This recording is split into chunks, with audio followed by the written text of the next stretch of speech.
আমি আজকে সকলের কাছে অনুরোধ করতে চাই যে যেসব বোনরা ঢাকা ইউনিভার্সিটিতে পড়ে এবং বাংলাদেশে যারা মুসলমান বলে পরিচয় দেয় এবং যারা মৃত্যুর পরে জানাজা আশা করে, আমি তাদের কাছে অনুরোধ করতে চাই, আপনি সেজে গুজে আয়নার সামনে নিজেকে আর দেখেন না।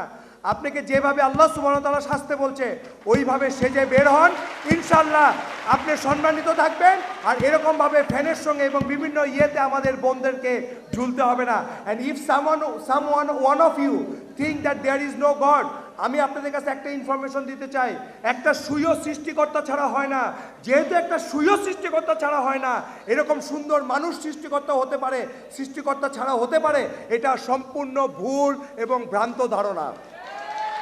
তাই সকলের কাছে অনুরোধ করতে চাই, please try to know yourself, know দাই সেলফ।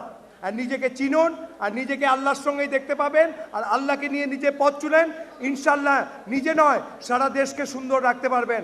আমি ঢাকা ইউনিভার্সিটির ভাইদের কাছে আমার অনুরোধ করতেছি, তোমরা তোমাদের বেস্টটা দিতে চেষ্টা করবা। একটা টোকাইয়ের গল্প খুব ধ্যান দিয়ে শোনো। সেদিনকে একটা টোকাই আমাকে এসে বলতেছে 20টা টাকা দেন। আমি তাকে 20টা টাকা দিছি। সে কি করছে, চকবার কিনতে যাবে। সে চকবার কিনে নিয়ে যখন বের হচ্ছে তখন দেখি সে চকবার কিনে নিয়ে 2টা পোলারের ললিপপ কিনছে। তা আমি তাকে বললাম যে ভাইরে, তুমি 2টা পোলারের ললিপপ কিনছো কেন? তো সে উঠে বলতেছে, আমি যখন ঢুকলাম তখন দেখি আরেকটা টোকাই খাড়ায় রয়েছে, তাই ভাবলাম আমার জন্য একটা নিয়ে যাই, ওর জন্য একটা নিয়ে যাই। একটা টোকাই যদি এই চিন্তা করতে পারে, তাহলে তোমরা ঢাকা ইউনিভার্সিটির ছেলে পেলে, তোমাদের জীবনে এই ধরনের ঘটনা ভুরি ভুরি থাকার কথা।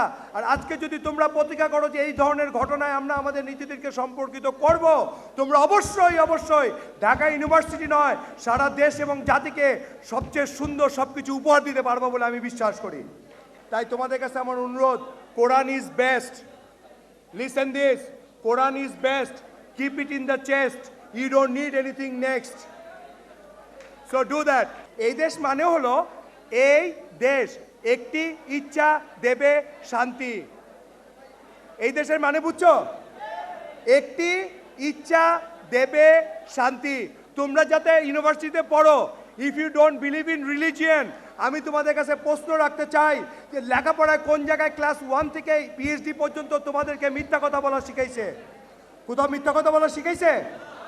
যদি মিথ্যা কথা বলা না শিখিয়ে থাকে, তাহলে লেখাপড়া মিথ্যা কথা শিখায়নি, ধর্মেও মিথ্যা কথা বলা শিখায়নি। তাহলে আমরা সকলে যদি মিথ্যা কথা পরিহার করি, একটি ইচ্ছা দেবে শান্তি, তাহলে বাংলাদেশে কি শান্তির দেশ হবে না অশান্তির দেশ হবে? বাংলাদেশ কি শান্তির দেশ হবে না অশান্তির দেশ হবে? বাংলাদেশের এই একটি ইচ্ছা দেবে শান্তি।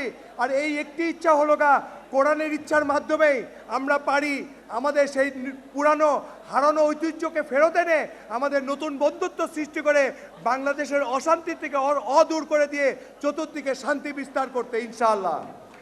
তোমাদের কাছে আমার জীবনের যে গল্পগুলি বলতে চাইছিলাম, সময় না থাকার কারণে একটা গল্প আমি বলতে চাই।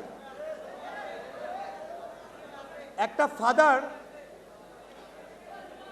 ফাদার একবার আমার গাড়িতে উঠছে, খ্রিস্টানদের ফাদার।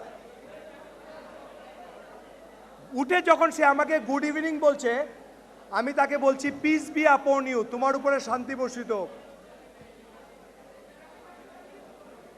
সে আমাকে বলল যে after long time I heard this word, অনেক দিন পরে আবার শুনলাম পিস বি আপন ইউ। আমি তখন ওকে বললাম, এম আই রং? তো বলছে no, but this is a Canadian culture, it is a Canadian. তোমরা আওয়াজটা একটু দয়া করে কম করো, আওয়াজটা একটু দয়া করে কম করো, দয়া করে ইশারা দিয়ে কাজ করো, দয়া করে। Prove it, you are best, believe me. Okay, সে আমাকে বলল দিস ইজ আওয়ার কালচার। আমি তখন তাকে বললাম যে ম্যানকাইন্ড, মানুষকে যে বানিয়েছে সেই সৃষ্টিকর্তা একটা কালচার দিছে, আর প্রত্যেকটা নবীর মাধ্যমে সেই কালচারটাকে উনি প্রতিষ্ঠিত করতে চেষ্টা করেছে।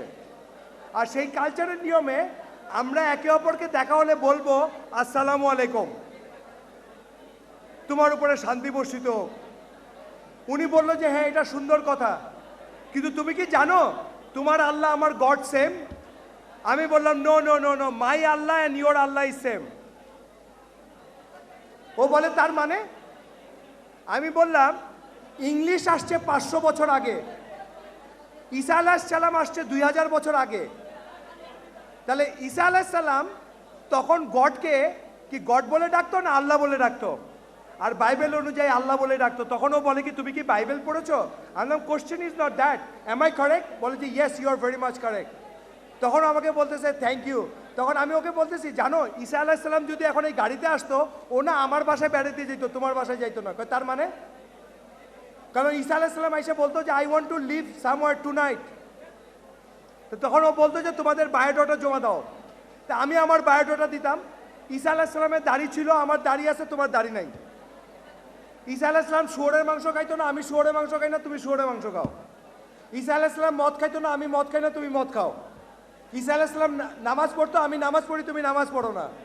ঈসা আলাইহিস সালাম সালাম দিয়ে কথা বলতো, আমি সালাম দিয়ে কথা বলি, তুমি সালাম দিয়ে কথা বলো না। তাহলে ঈসা আলাইহিস সালাম কার বাসায় যেত? ও কাকে যেত? তাহলে ঈসা আলাইহিস সালাম তোমার বাসায় যেত। ঈসা আলাইহিস সালাম তাহলে তোমার বাসায় যেত। সেহেতু we Muslim have the model, and that model is নবী মোহাম্মদ রাসূলুল্লাহ সাল্লাল্লাহু আলাইহি ওয়াসাল্লাম। উনার শুধু দুঃখের কাহিনী শুনবো, কিন্তু গরিবকে সাহায্য করব না। উনার এতিমের ভালোবাসার কথা শুনবো, কিন্তু কোনো এতিমকে মায়া করব না। উনার মা বাপের সঙ্গে শ্রদ্ধার কথা শুনবো, কিন্তু মা বাপকে শ্রদ্ধা করব না। উনার মাধ্যমে স্বামী স্ত্রীর সুন্দর সম্পর্কের কথা শুনবো, কিন্তু সেটা আমরা মানব না। কোরআন শরীফে যেখানে বলছে তোমরা সন্দেহ করো না, আমাদের বাঙালি জাতির আজ সবচেয়ে অধপতনের একটাই কারণ, আমরা সন্দেহ ছাড়া কোনো কাজ করি না। তাই আমাদেরকে সন্দেহ থেকে দূরে সরে আসতে হবে। কোরআনের এই 14 কোটি ঘরের দাবি, কোরআনের দাবি, এই কোরআনের দাবিকে কেউ সম্মান না করলেও অপমান করার অধিকার কারণ নাই। তাই তোমাদের কাছে অনুরোধ, তোমরা দয়া করে অপমান করো না। তোমরা যদি এরপরে কোনো প্রোগ্রাম করতে চাও, I am here, but start from you. আজকের থেকে গতকাল পর্যন্ত যা ভুল করেছো, আল্লাহর কাছে মাপ চেয়ে নাও।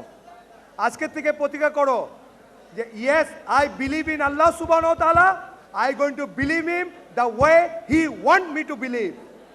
From today, I going to follow, I going to know about Rasul sallallahu alaihi wasallam the way I supposed to know him and act according to Rasul sallallahu alaihi wasallam inshallah. আমি কোরআনকে আজকের থেকে পড়বো এবং কোরআন বুঝবো এবং কোরআনকে বাস্তবে কাজে করতে চেষ্টা করব। আমি জানি যে মৃত্যু আমাদের একদিন হবেই, সেহেতু মৃত্যুর পরে আমাদের কবরে গেলে যে কোরআন আমাদেরকে মুক্ত করবে, আমরা সেই মুক্তির জন্যে আজকের থেকে জীবিত অবস্থায় কোরআনকে পড়ে বুঝে সেই অনুযায়ী চলতে চেষ্টা করব। সেদিনকে আমি একটা মসজিদ থেকে বের হইছি, অনেক মুসল্লি মসজিদ থেকে বের হইলেন। একটা অন্ধ লোক রাস্তার ওই পারে দাঁড়ানো, সেই ছেলেটা ওই অন্ধ লোকটা রাস্তা পার হবে, দেখলাম কোনো মুসল্লির টাইম নাই, সবাই নামাজ পড়ে বেরোইছি। বা জীবনে কিন্তু আমরা অনেকবার পড়েছি আরাইতাল্লাযী ইউকাযযিবু বিদ্দীন ফাযালিকাল্লাযী ইয়াদুল ইয়াতীম ওয়ালা ইয়াহুদ্দু আলা তুআমিল মিসকিন ওয়া ইন দ্য এন্ড ওয়া ইয়ামনাউনাল মাউন। প্রয়োজনের জিনিসটা একে অপরকে দাও। কিন্তু প্রয়োজনে হাত বাড়িয়ে একটা মানুষকে আমরা রাস্তা পার করতে পর্যন্ত পারি না। আমি হঠাৎ করে দেখলাম একটা ছেলে ফকিরটাকে রাস্তা পার করে আনলো। তখন আমি যে ছেলেটাকে হেল্প করলাম, ছেলেটা আমাকে বলে থ্যাংক ইউ ভেরি মাচ। তাই আমি বললাম যে না না ভাইয়া, থ্যাংক ইউ তোমাকে। বলে কীরকম? আমি বললাম তুমি তো আমাকে অর্ডার করলা যে ওই রাস্তায় গাড়ি থামিয়ে তোমাকে হেল্প করতে। তো না না, আমি তো আপনাকে কিছু বলিনি। আমি বললাম যে yes I know, but your action was talking to me because action is more powerful than words. তখন ছেলেটা আমাকে বলে কি একটু চা খেতে পারি? চা খেতে বসলাম। এখন নামাজের সময় আমি যখন নামাজে যাব, তখন ছেলেটাকে আমি বললাম আমি নামাজে যাচ্ছি। ও বলে কি যে আপনি নামাজে যাবেন? আপনি কি নামাজ পড়েন কানাডায় থেকে? আমি বললাম যে আমার কাছে একটা পেন ছিল, আমি যখন বাংলাদেশ থেকে যাই কানাডায় গেছি, তখন লিখতে চেয়েছি, দেখালাম লেখা হলো। তো উঠে আমাকে বলতেছে কানাডায় কেন, সারা বিশ্বের যেখানেই যান না কেন পেন দিয়ে তো লেখা হবেই। তাই বললাম পেনের লেখা যদি ধর্ম যদি হয়ে থাকে লেখা, তাহলে মানুষের ধর্ম হলো, মুসলমানের ধর্ম হলো নামাজ পড়া, তাহলে কি আমি কানাডায় যেয়ে নামাজ পড়বো না? ও তখন উঠে বলে যে চলেন আমিও নামাজটা পড়ে আসি।